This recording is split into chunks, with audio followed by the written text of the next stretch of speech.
we almost had it.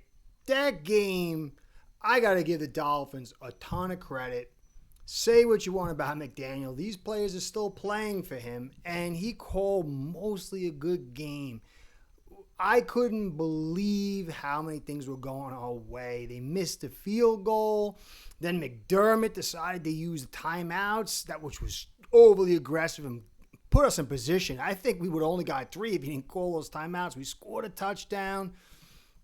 And then the defense came alive, limiting the Bills, and it was all in our hands with a stop. And then the Dolphins do the Dolphins thing. Zach Sealer running into the kicker. And that kind of spelled the doom. You want to add to his interception, although I'll get into it. It probably wouldn't have changed anything. It would have been a sack. It would have been 3rd and 15 or something. But that wasn't good either. And that really kind of sealed the deal. And then Chubb dropping and going out of his zone instead of playing where he was supposed to be, stay there or bend back inside, went outside, and they picked up the big first down. This Dolphin team showed a ton. I thought Weaver made a lot with very little. I thought McDaniel really started. You see what the inside run game can do? Unfortunately, there's a lot of bad players here today.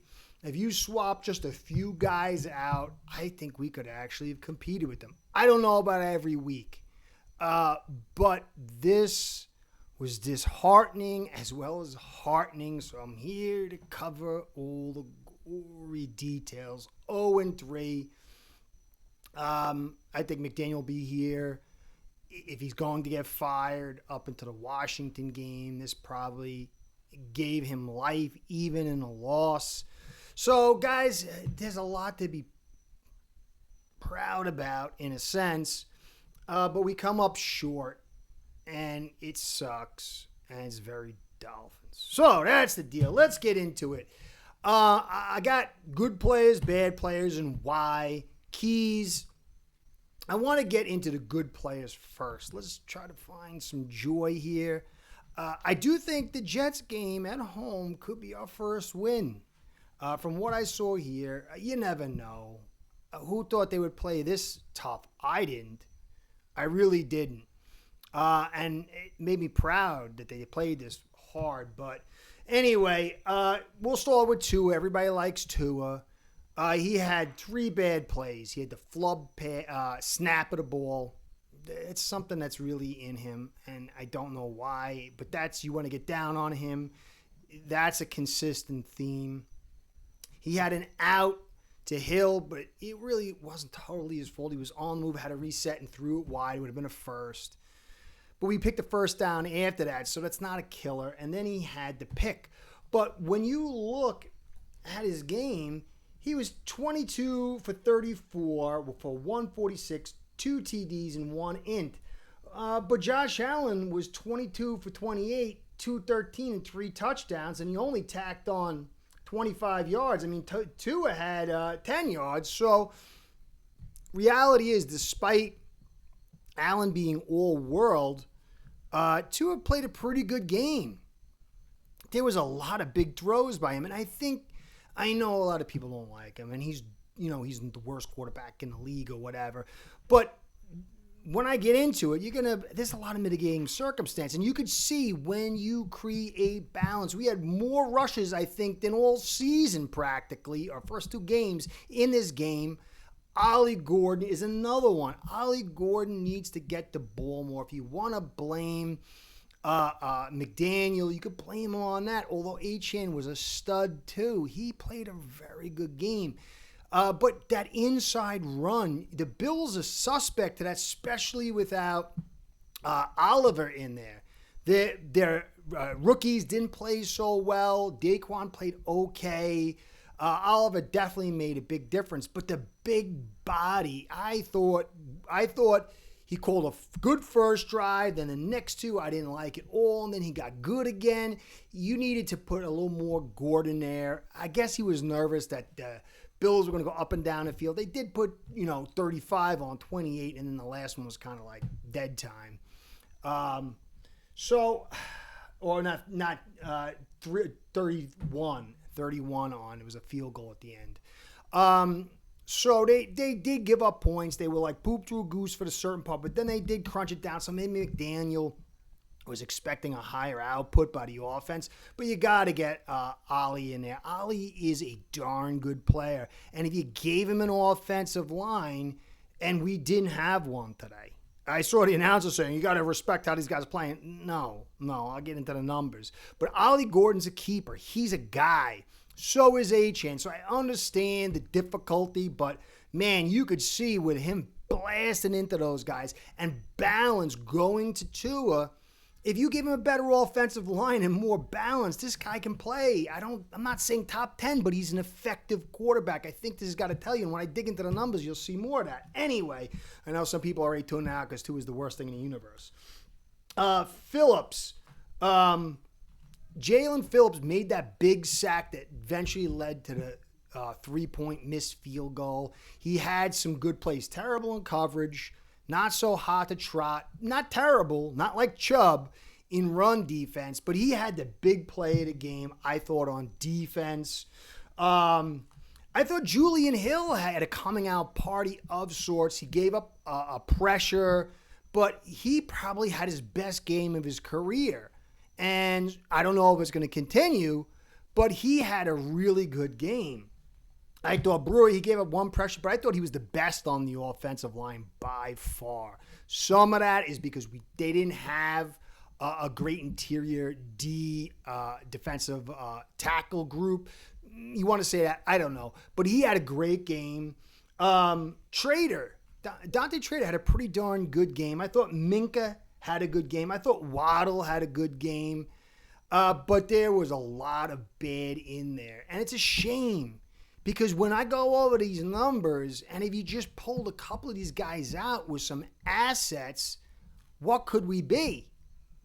And it's a shame. It is a shame. So I'll do the negative players, then get into the numbers for you. It's a little eye-popping in some ways. So the worst, if you come and tell me, Tua sucks, there's no way. He might not be the guy for you or whatever. Jonah Savaiinaea had an Eichenberg game. It pains me to say that, but he has been disastrous. And nobody else said this, but me. That foot, up and down. He's got the worst get off. It's not functional. He wastes his first step. His hands are always outside. And nobody else but me was saying, I'm concerned with his ability to handle power. He gets moved too much. He cannot handle power players. I don't think it's because of his size. That footwork, it is, as Greg Miney said, it is coaching malpractice to have this guy. He gave up 6 pressures. 6 pressures. That is Eichenberg status. And it does scare me a little bit because we did trade up from just like Eichenberg, and he's playing as bad as Eichenberg. But the difference is Eichenberg had somewhat of a foot technique. This guy's foot technique is terrible. I don't know how these coaches allow it. He was the worst player on the field by a country mile. And if it continues, it will be disaster. Another black spot on Greer's resume. I don't think it can, because I think if you got real coaches in here, they would demand him or maybe move him to the other side, but it was terrible. 6 pressures led the offensive line that had tons of pressures. Borum, 4 pressures. Keon had 1 pressure, but then went out. Brunskill, 2 pressures. Brewer had 1 pressure. Paul had 1 pressure. There was tons of pressure. Tons of pressure. Ingold missed some key blocks. He had a terrible game. I hate to say it, we all love Zach Sealer. Zach Sealer had a terrible game. And I'm not just talking about running into the kicker. I don't know what's going on with him. I don't know if the injury in preseason is something that he's battling because he's not playing. You look at the film, it just doesn't look like him. So I don't know what's going on. But yeah, Chubb, terrible game. That fourth quarter play, I don't know why it's bad idea. I think Weaver had about 7 or 8 plays with Chop, Phillips, and Chubb dropping the coverage. They all suck at it. It's bad. But this is the problem when you got too many guys in one spot and you're trying to get them on the field. Chubb had a terrible game. Terrible. Jordan Brooks, bad game. I couldn't believe it. It flipped. All the good that Jordan Brooks did and how bad Dotson was. Dotson had a pretty good game. Jordan Brooks had a terrible game. Chop, there's something wrong with that knee. He got less reps, and he was blown out in the run game. You got to put mitigating factors, but he's had a tough first 2 games too, so he was terrible. I said run skill, 2 pressures. Jack Jones, he had the one nice play where he came over and got the PBU. I think it was like the fourth quarter, but he struggled a lot through the game. Grant was pretty good on pass rush, but he was moved all over the place. And I said that too. I said, I'm concerned about his ability to handle power. I talked about, I hate to say it, the chest. It was like, 80-year-old grandma chest. And he's getting moved all over the place. He's definitely got to work on his strength. But he's young. So is Jonah. I thought Jordan Phillips had a decent game. But that power really helps him out. So don't get down too much on Jonah because it's footwork stuff. I think, like I said, a real coach can fix it. And Grant, I think he's just young. He needs to build the body up because it's not like college. These guys are all brutes. So that's the good and the bad. This offensive line was not good. Get into the numbers here. Tua was kept clean only 61% of the time. He was pressured 38% of the time. And he was blitzed 28%. So he had 10% more pressure. And I don't want anybody telling me go through the thing and telling me it's because of da. He was pressured a ton. The pressures are there. His clean time to throw was 2.20, which is high for us. But this offensive line was not good.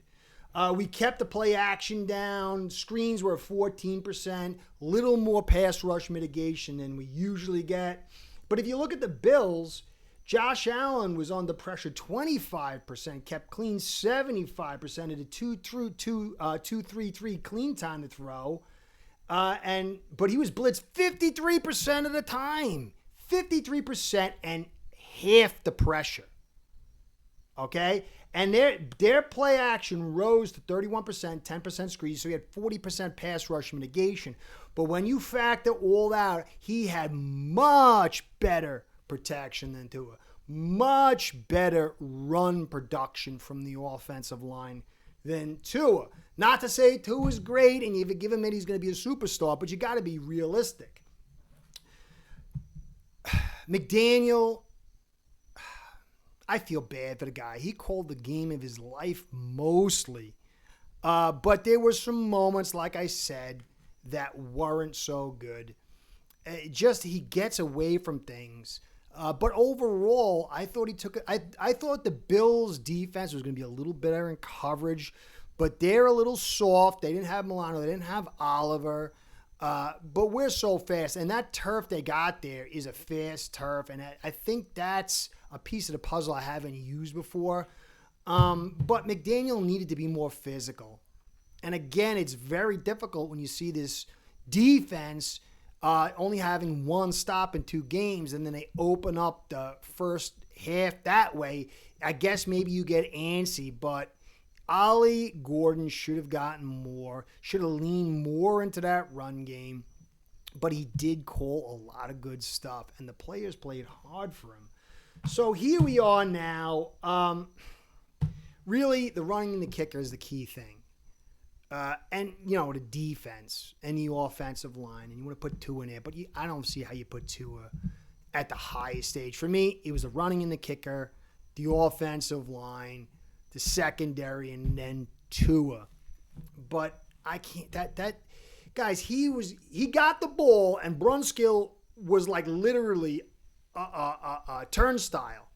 And 6'7", the kid they drafted is in front of Tua like this, and he just throws it. If not, it would have been third and long, and I don't think we would have gotten maybe. So I don't really see that as a game-ending play. To me, it was a running into the kicker, and it's a shame. It could have jump-started things, maybe. I don't know. Maybe this is an aberration. We'll see. There's plenty more games left. We're 0-3. I think it puts us in a really tough bind. But there are winnable games. We got the Jets, the Panthers. I think the Chargers will be tough.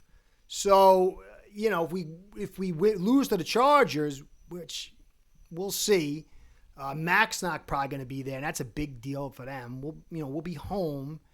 So the best we could probably be over this first 6 games is 3-3, more than likely 2-4, and that just puts us at the lower end. But we'll see. This team has earned enough respect in some regards to see what's going forward. I don't think we can turn this thing fully around at 0-3. Given Marshall went out and he played poorly. I guess Keon's dinged or something. But I think we got to... This is why I say, watch the games. These guys played hard for themselves, vicariously to fans. You might not like some of the players, but I think everyone played hard. Just not enough talent and stupid mistakes. What a shame. It makes his Jets game interesting, and maybe we can go 3-3. I don't know. This team, I thought, would lose by 14 or 17, and they made it a 10-point game, and that earns me to really rethink things. Not saying we're going all the way, but let's see. Next one up is the Jets. If we lose there, then it's doomsday, clearly. But I think it's winnable. Fields has got a concussion, and he played pretty poorly against the Bills, and the way they played Josh Allen today gives you some hope. So let's see, guys. Anyway, it's the netherworld. So close, so far. Let it drag out and see. Let me know what you think, though. I clearly think that the biggest piece is Greer. He screwed up on a lot of stuff. McDaniel has his flaws, but the guys do play for him, and that's something. So anyway, Curtis saying, be well, go Fins. Curtis out. Start building your own online sportsbook today by getting signed up with aceperhead.com service that'll allow you to book action on sports from all around the world.